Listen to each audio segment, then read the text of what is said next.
from Hollywood, it's time now for Edmund O'Brien as... Johnny Dollar. Mr. Dollar, this is Mrs. Tackett. Did Mr. House talk to you about Abel? Oh, yes, Mrs. Tackett, he did. He thought maybe you and I could get together this afternoon. Yes, of course. Please hurry. I certainly have a right to know if my husband is dead.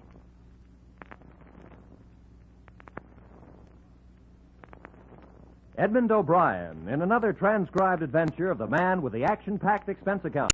America's fabulous freelance insurance investigator. Yours truly, Johnny Dollar.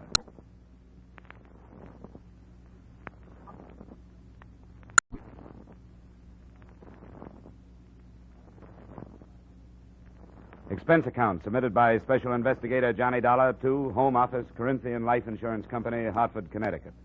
The following is an accounting of my expenditures during the Abel Tackett matter. Expense account item 1, $5 transportation costs from Hartford to the New York address of Mrs. Abel Tackett. The apartment door was standing open, and I walked in. It was dark inside, except for the dim glow from a blue light at the head of the stairway, where the beat of drums came from a phonograph. There was a crude native mask on the wall with an idiot's grin. Something stale and heavy in the air. There was no one downstairs, so I went up. Walking up those stairs was like walking out of civilization. She was sitting on the arm of a chair in front of the phonograph. You heard them. I did not want you to. You're a half hour early. Well, that gives us a half hour more to talk. My plane leaves tonight. What does the insurance company say? I'm going to British North Borneo to look for him. They do think he's alive, do they not? The company always operates on that premise, yes. The rain. That awful rain. There's no getting out of it, he says. Have you seen any of his letters? No, I haven't. I want to read you this. I'm lost. I've always been lost. I don't know who I am or what I am or what I was intended to do. I've played all the parts and been all the places and found nothing of myself. The jungle is as nameless as I am. As nameless and as lost. That was the last one. From Borneo. Sandakan. 5 years ago next month. 6 years since we were married in Paris. You must find him, Mr. Dollar. Well, I'll tell you the truth, Mrs. Tackett. I'm afraid that I'll be looking for a dead man. After all, he's been gone a long time. Maybe he just stopped writing. Maybe he didn't. That's why I'm going over there. Maybe he just stopped writing. Maybe. Maybe he wants nothing to do with me anymore. I woke up in the morning and he was not there. Just a note. He could be alive and not come back, could he not? You told me he's been gone for 5 years. He has a paid-up policy. If he's dead, you receive over $700,000. If he's alive, what then? Do you think he'll come back? No. But he'll be alive. How old are you, Mrs. Tackett? 24. Look, I want you to promise me something. If I come back with proof of his death, you'll move out of here. I promise. But you'll never prove that he's dead.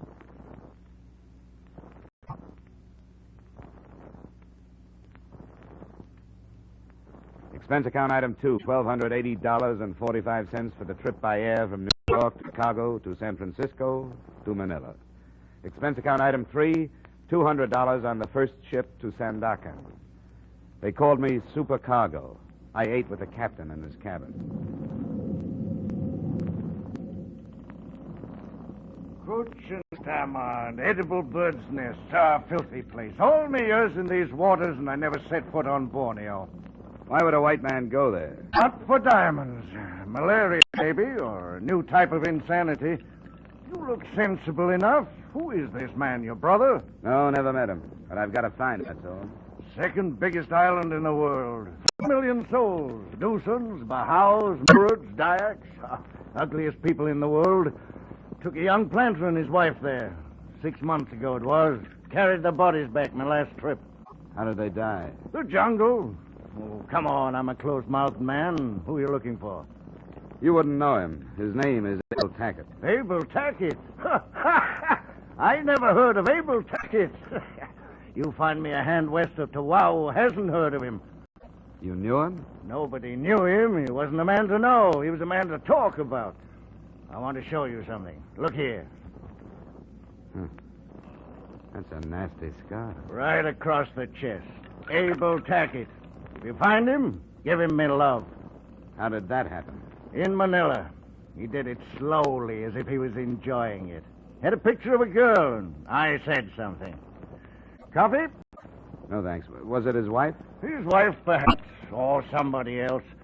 Steward! Hot coffee! Hot coffee! Hot coffee!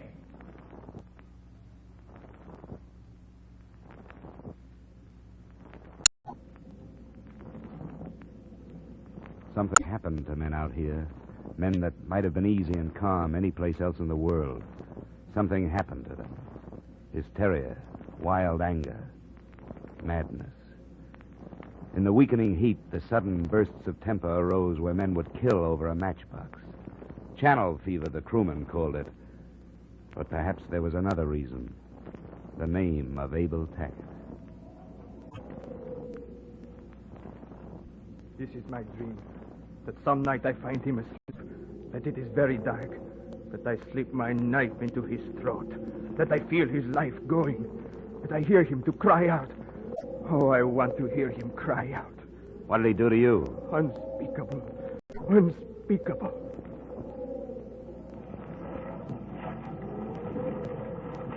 Oh, all look for him. All.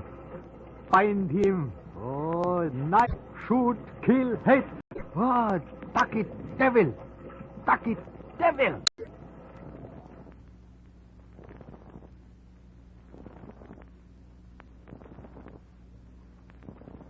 Sandakan. We crawled around the point. There is no coast. You never know where the land begins and the ocean stops. The mangrove swamps melt into the muddy water, the inevitable tin roofs of the tropics, the breathless heat of the equator. Sandakan.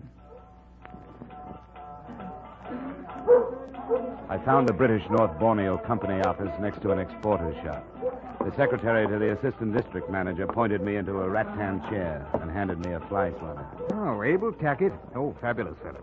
Great strength, drive, power, you know. Why are you looking for him?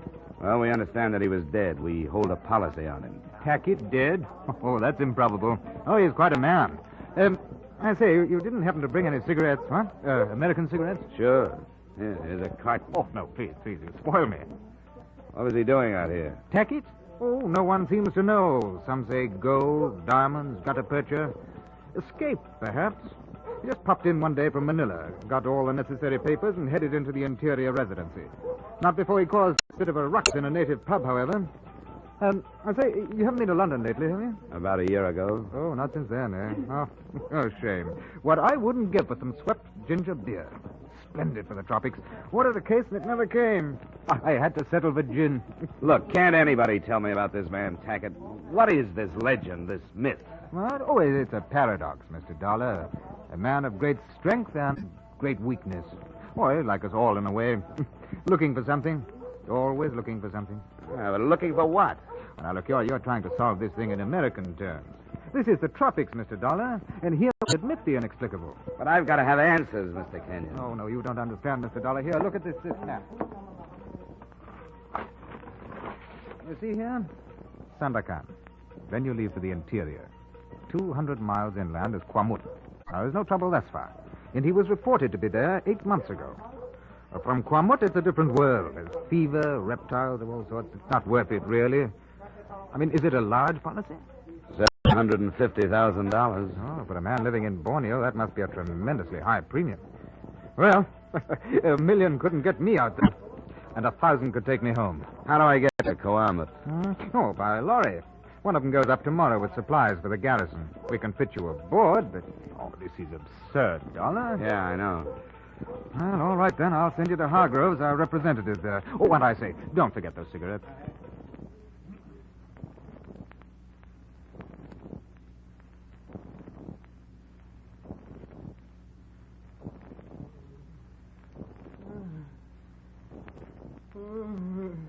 My husband's been going on like that for 5 days.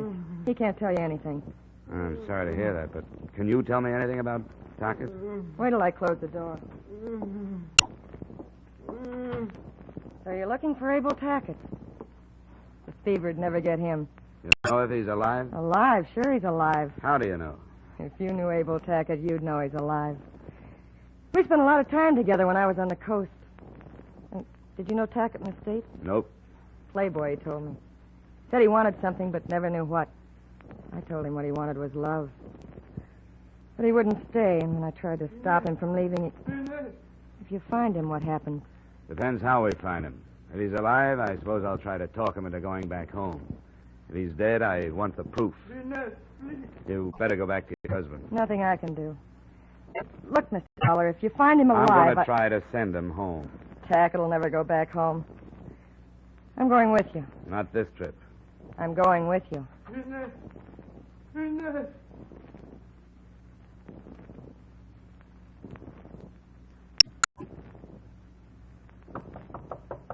Come in. Mr. Dollar, I want to talk to you. I told you, Inez, I can't take you long. You better be getting back to your husband. He needs you. He's dead. I'm free now. I got to find Tackett, Mr. Dollar. Look, I can't... I can help you. I can get a good guide for you. He'll take you all the way to Penunga. I know the jungle, Mr. Dollar. Please. What do you hope to accomplish? Oh, I don't know. If I could talk to him, I could get him to come back to me. I know I could. Look, Inez, I'm going to be very frank with you. I don't like you and I don't trust you. And you don't understand me. But I'll tell you this, you'll never find him without me. I knew him better than anyone else, and you have to have a good guide, and I can get it for you. I'll get my own guide. Someone sent supplies to him a month ago. I know who it was. Okay, Inez. It's a bargain.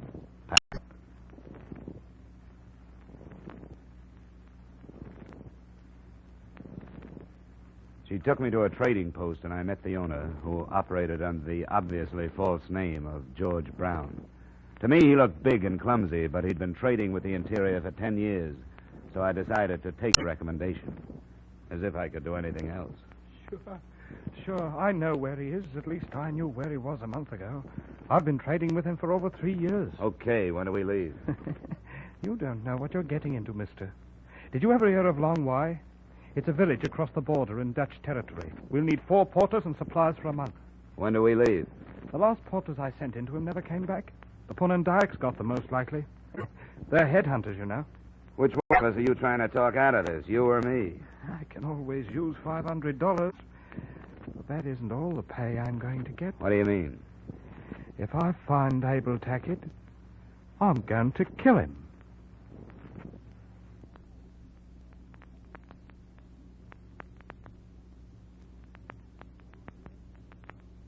We will continue with yours truly, Johnny Dollar, in just a moment. But first, every Wednesday night, CBS brings you Groucho Marx with his wonderful quiz, You Bet Your Life.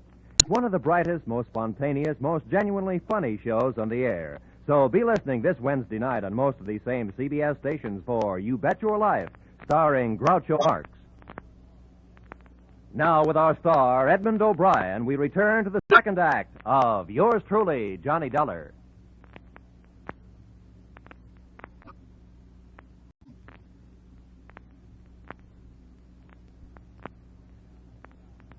Expense account at 5, $830 to a Long Y, Dutch Borneo.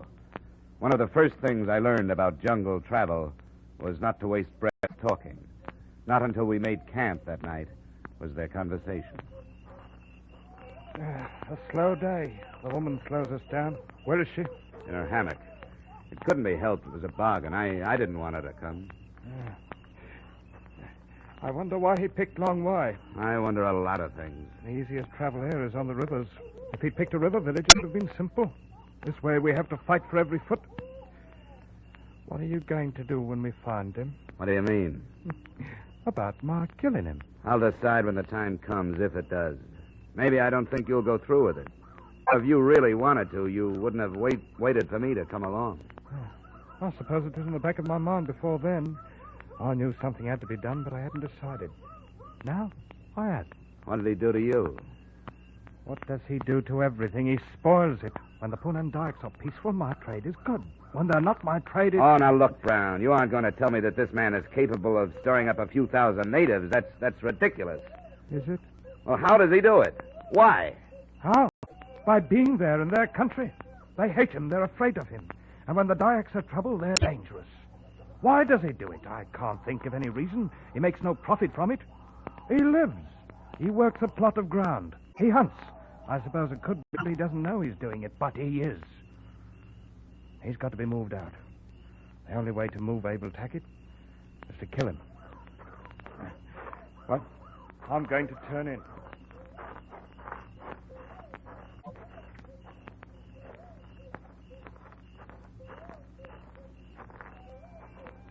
I heard part of what Brown was saying. What are you going to do? Well, I'll have to protect Tackett if I can. Protect him? That sounds funny. I never thought he'd have to take that from anybody. You know what I'll be protecting. You better get some sleep. Wait. What now? Why do you hate him? You know? You've never even met him. Well, I've talked to people who have. To a ship's captain with a knife scar across his chest, and a little deckhand from Manila with a hurt so deep he couldn't talk about it. You and your husband, a few others. And I met his wife. He's never talked to me about her. Oh, that's the first thing I've heard in his favor. Maybe he's human enough to be ashamed of what he's done to her. Maybe he realizes what he meant to her, and that she'd stop living when he left. Because that's what he's done. It's not all his fault. The trouble he had in Manila and Sandakan. He told me the men thought he was afraid of him. He wanted to show him he wasn't. He'd never known people like that. He didn't know how to get along with them. Say that it doesn't make any difference how I feel about him. We'll get to him as quickly as we can. I'll figure out some way to stop Brown if he makes a try. Maybe that'll be too late. But Brown's going to be stopped, Mr. Dollar, I promise. If you don't do it, I will. Go get some sleep. We break camp at dawn.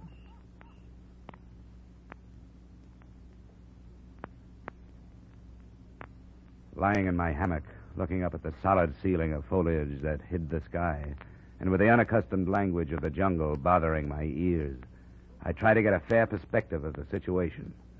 But I couldn't. I couldn't answer any of the questions. I dropped off to sleep realizing that I was more than anxious to meet the amazing Abel Tackett.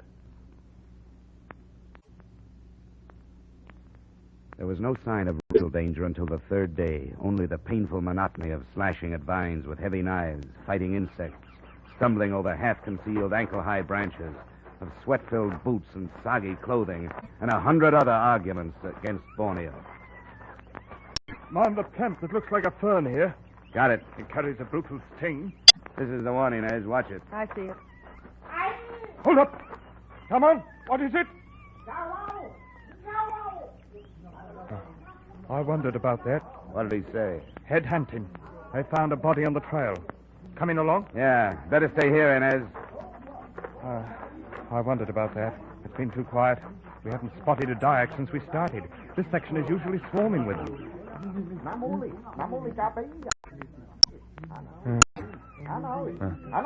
Poor beggar. How does that look to you, Dollar? You still think the natives aren't stirred up? No.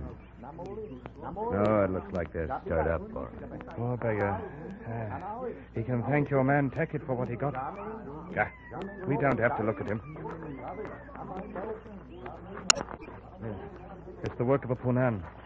You can tell by the clean wound. Their mandows are the sharpest ones in the island. They know we're coming, Inez. Yeah. How do you know that? I know them. They hide the bodies. They don't leave them on trails unless they've got a reason to. Like telling us to stop, huh? That's right. Look at those boys of mine. Waiting to see what I'll do. Waiting the chance to slip into the brush and head for home. Can you hold them? I can hold them. I'll shoot the first one that tries to leave, and they know it. Come on, Battle Perilous, a house! We'll have to make a camp here.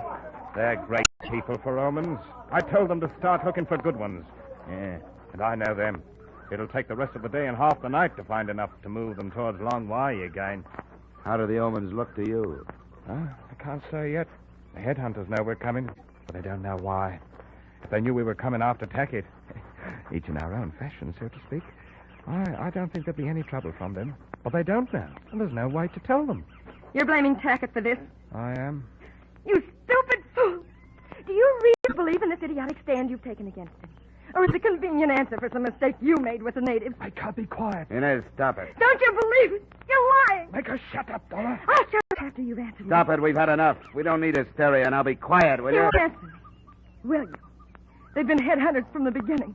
So tell me why Tackett is to blame for what you found on the trail. Tell me why. Well, if you'll shut up long enough to hear it. You've been in Borneo too long. I know what the tropics do to men like you. I know the people. For 10 years I've learned to know them. I understand about headhunting. To the dark ahead of the strongest magic in the world. Strong enough to bring rain, make things grow. Strong enough to protect the whole kampong from plague or anything else. Like enemies. You should have been born in one of their filthy huts. You think like one. Forget it, Brown. Forget it. She'll find out I'm right. Headhunting was almost stopped until Tackett came here. Then it started again. Because they hate him. Because they're afraid of him. That's why they're collecting heads again, and that's the truth. Blame everything on Abel Tackett. If you can't find another reason for something, blame it on Abel Tackett. Oh, I've had enough. Brown! What the devil's the matter with you? You heard her. I've been in Borneo too long.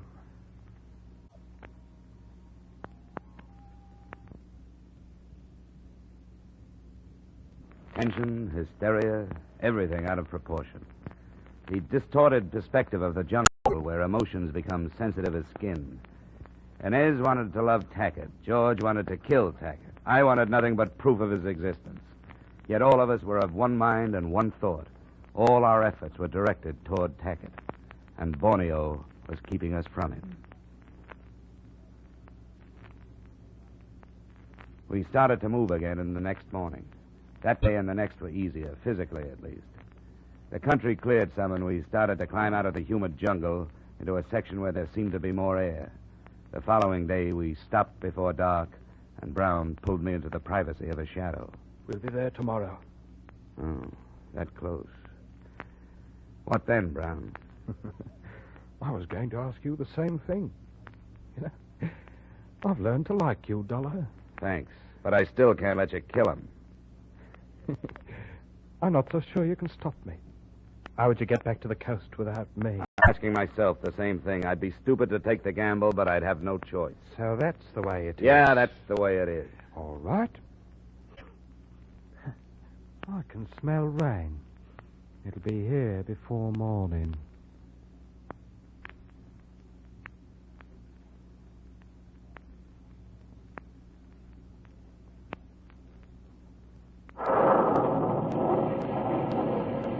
Our first sight of the village of Long Wai was from a low hill.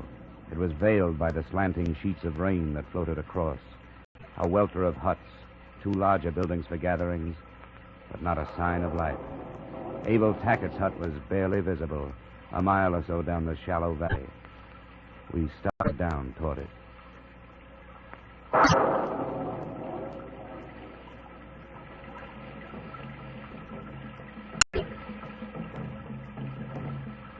What do those drums mean, Brown? Do you know?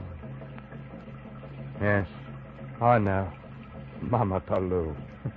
A happy little ceremony when the headhunters come home. It could turn sour if they knew we were here, but I think we can move across the clearing. Let's go. What are you going to do, Dollar? Aren't you even going to warn him? All right, if you won't, I will. Abel! Abel, be careful! Come on, take her. Be quiet. Come on, Dollar. I'm going inside. Wait a minute, Brown. We'll go in together.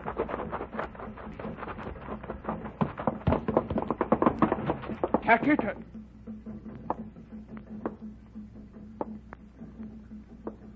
I came here for nothing.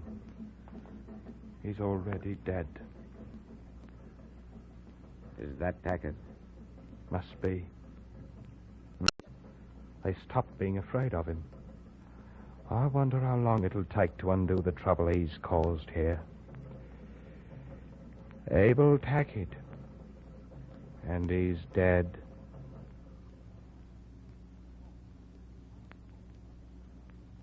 There was the body of a man lying on the floor, dirty duck short and jacket, but no papers. I couldn't positively identify him as Abel Tackett. The natives who had killed him were headhunters.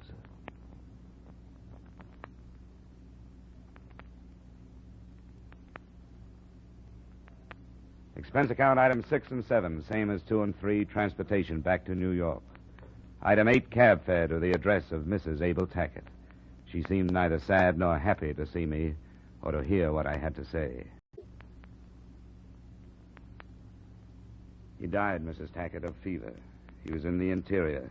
There was no time to get him to a doctor. You saw him? No, I didn't. Then you can't be sure. There's no proof. But, Mrs. Tackett, absolute proof has a different meaning in Borneo. He wanted to lose himself, didn't he? He could have changed his name. He could even have traded his identity with someone else. Couldn't he? He's dead, Mrs. Tackett. Look, I want you to go to probate court, even without absolute proof. With what I brought back, you can have him declared legally dead. You're his sole heir. There are no other living relatives. His estate, his fortune, they're yours. They're yours to live with. That's why he left them to you. You can't go on struggling with a false hope. Please, Mrs. Tackett, don't stop living just because he did. You've got to believe me. Abel Tackett is dead. He's not dead. He's alive. He's living somewhere. And as long as he's alive, I'm alive.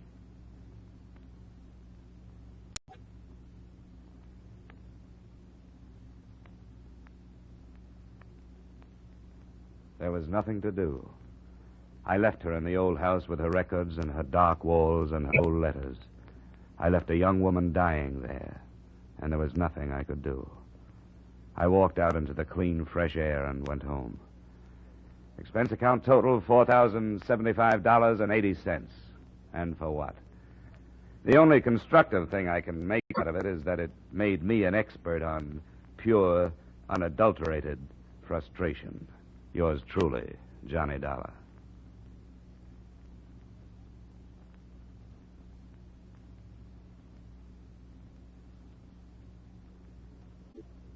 Yours truly, Johnny Dollar, stars Edmund O'Brien in the title role and is written by Gil Dowd and David Ellis, with music composed and conducted by Leith Stevens. Edmund O'Brien can currently be seen starring in the Harry M. Popkin United Artists production DOA. Featured in our cast were Maria Palmer, Tudor Owen, Raul Chavez, Ben Wright, Chris Kraft, and Dan O'Herlihy. Yours truly, Johnny Dollar, is produced and directed by Jaime Del Valle. Join us next week at this time when, from Hollywood, Edmund O'Brien returns in another transcribed adventure of Yours truly, Johnny Dollar.